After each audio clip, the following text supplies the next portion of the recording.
En Haïti, on utilise l'argile pour fabriquer des objets ménagers, des matériaux de construction et une foule d'autres choses, toutes plus belles les unes que les autres.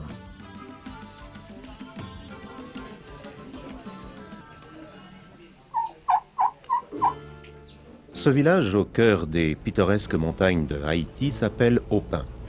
Ses habitants ont décidé de travailler ensemble pour fabriquer surtout des objets d'usage courant.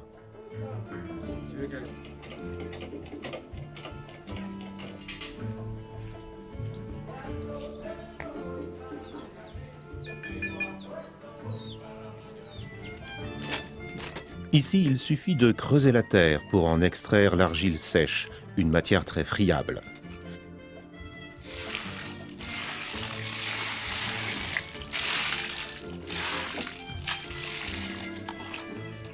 Ensuite, on mélange cette argile à de l'eau. Et très vite, on obtient la masse compacte, plastique et grasse, à partir de laquelle il est possible de modeler n'importe quoi, ou presque.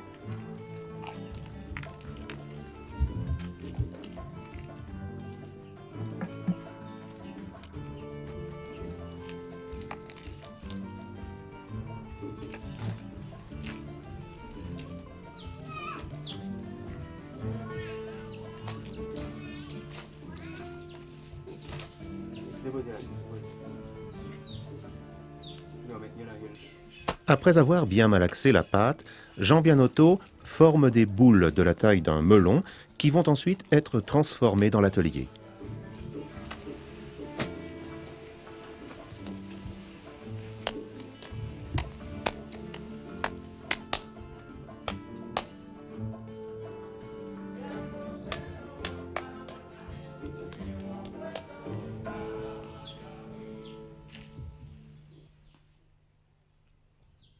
À Opin, on utilise un tour. Il est constitué d'une lourde roue d'entraînement reliée par un tube à un plateau où l'on pose la pâte. Un tour de potier peut être construit complètement en bois, selon la tradition, mais il peut aussi être dans un matériau plus moderne, en métal ou en béton. Le principe de fonctionnement, lui, est toujours le même.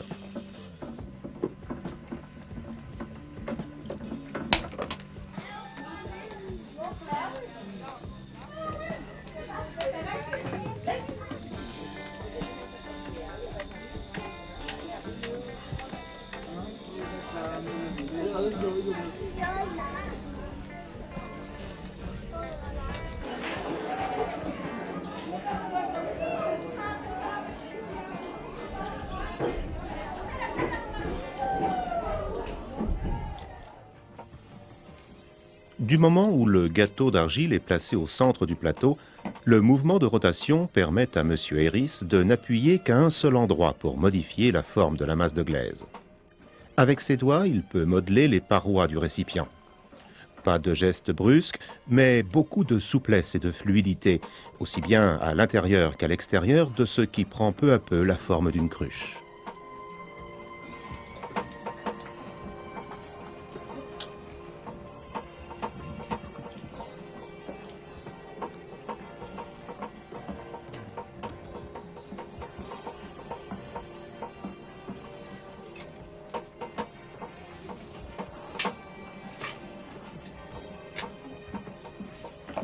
Il se mouille régulièrement les mains pour empêcher l'argile de sécher et de se briser, en veillant malgré tout à ne pas trop l'humidifier pour qu'elle ne devienne pas trop molle.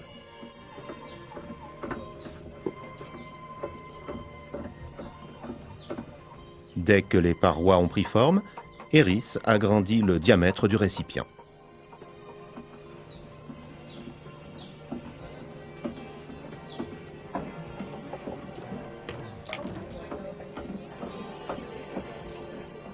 En formant un cercle de ses mains, il façonne le col de la cruche avant de l'aplatir d'une pression du pouce.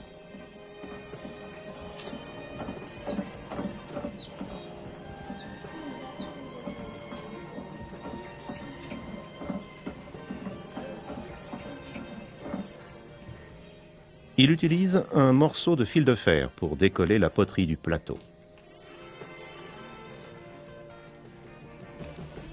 Quelques heures plus tard, l'argile a acquis la consistance du cuir et peut être nettoyée et lissée à l'aide d'un morceau de bois ou d'une pierre plate.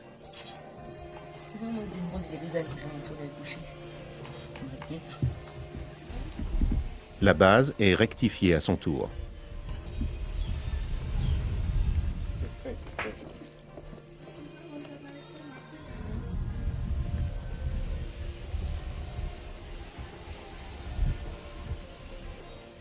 Pour ce qui est de la décoration, le mieux est de laisser parler son imagination.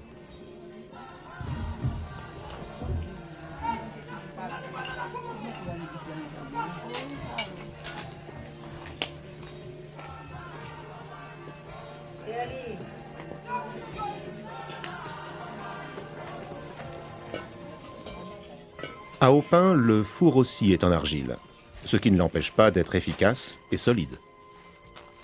Son toit plat peut supporter de grandes quantités de poterie et ses perforations garantissent un apport de chaleur régulier venant du foyer. Les petits dégâts sont vite réparés, avec de l'argile bien entendu. Même en partie séchées, les poteries sont toujours fragiles. C'est donc avec 1000 précautions qu'Héris les empile sur le four. Les plus grandes tout en bas, les plus petites en haut.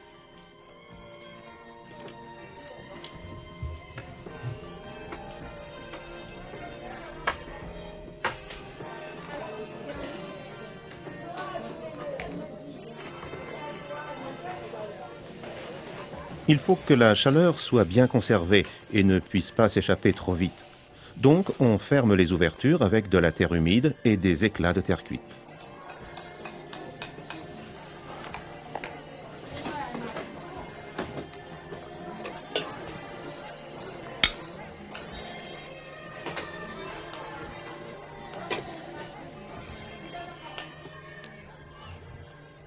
Les pièces d'argile sont cuites pendant toute une nuit et deviennent alors dures comme de la pierre.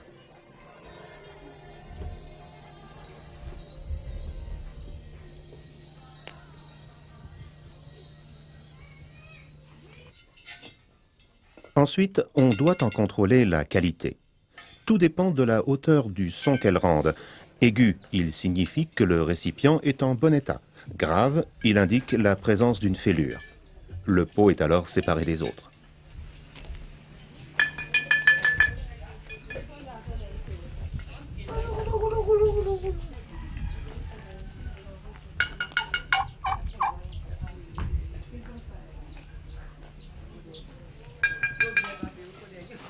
Des feuilles sèches de bananier servent de protection contre les chocs pendant le transport.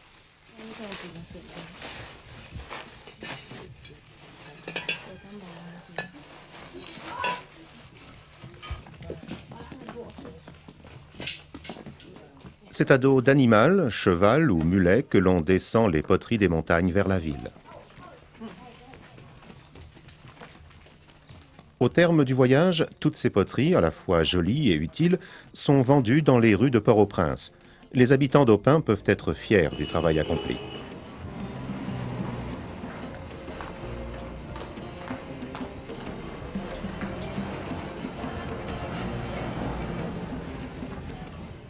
Avec de l'argile aussi, c'est un tout autre genre de produit que l'on fabrique à Lori, près de Cap-Haïtien.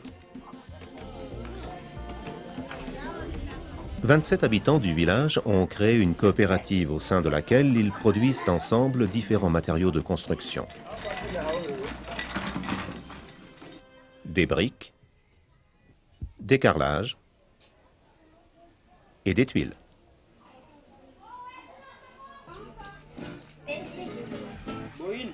Une fois pétrie, l'argile est préformée par un malaxeur.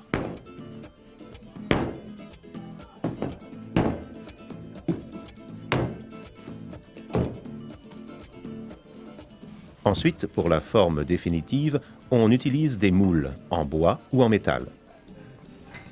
Il existe un moule pour chaque genre de produit.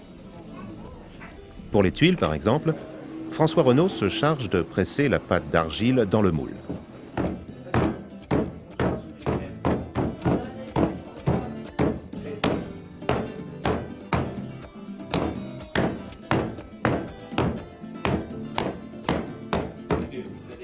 L'excédent de pâte est découpé à l'aide d'une ficelle ou d'un fil métallique.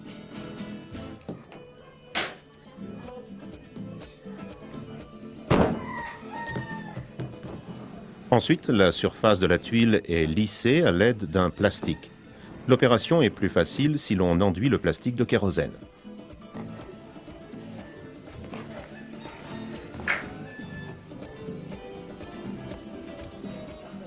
Le boss de tuile sait bien comment extraire les tuiles de leur moule en deux parties.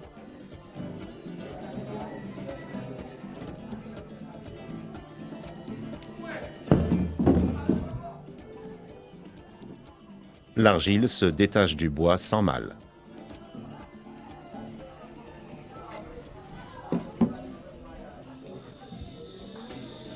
Vient ensuite le premier séchage. Les tuiles prennent la consistance du cuir. Puis elles sont nettoyées.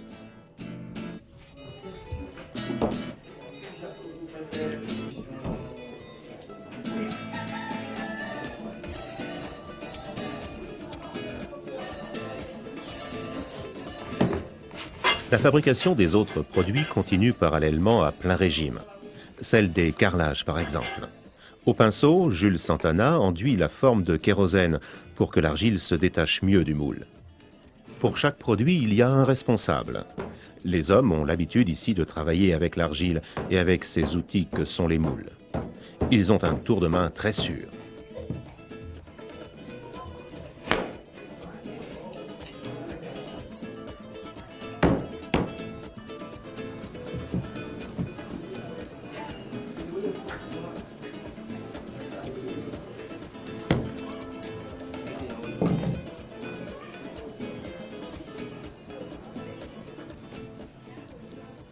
Les divers matériaux sont cuits dans un grand four à l'intérieur duquel on peut entrer et qui est chauffé par le côté. Pour les gens de Lori, la bagasse sèche, les fibres qui restent de la récolte de canne à sucre, constituent le combustible idéal. On l'utilise pour allumer le feu une fois par mois. Le résultat, des matériaux de construction de grande valeur et durables, qui isolent les habitations mieux que les tôles et qui sont relativement solides.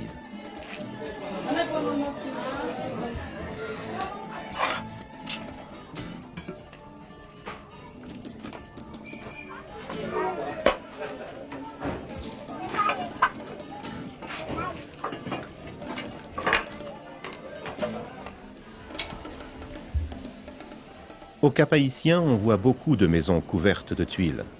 Cela coûte cher, bien sûr, mais cela en vaut la peine, car ces toits peuvent résister au vent et aux intempéries pendant 50 ans au moins, preuve de l'excellent travail réalisé par les hommes de Lori.